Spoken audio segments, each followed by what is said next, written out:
les gens avec qui j'étais, on s'est fait dénigrer. Donc.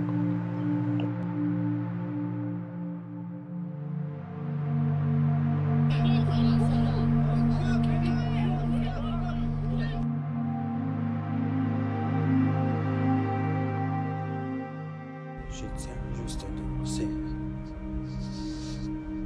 la maltraitance. J'étais dans l'université polytechnique de Kiev.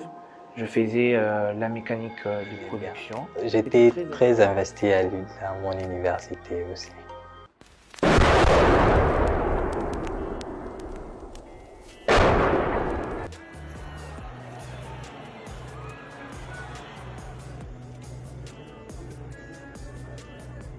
On a appelé un taxi sur Oklon. On était en temps de guerre.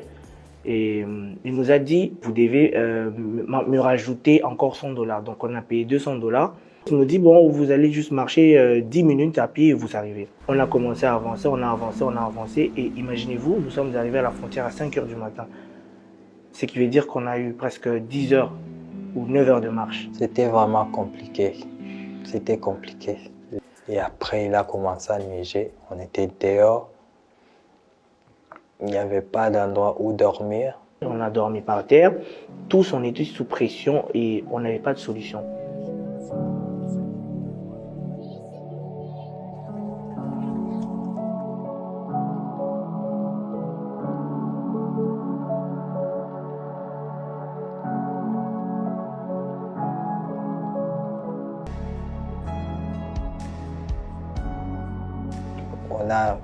Il y a certains qui ont déjà fait des demandes et comme à ILB par exemple, on a dit non, on reçoit que les Ukrainiens.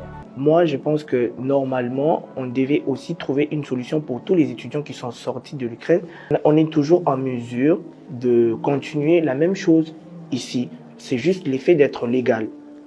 Parce que on n'est pas des sans-papiers. Là, on n'était pas des sans-papiers. On a tout ce qui est document qui prouve qu'on était légal en Ukraine. Au moins qu'ils essayent de se mettre à la place des autres. Oui, si au moins c'était leurs enfants, si au moins c'était eux, ils allaient réagir de la même façon.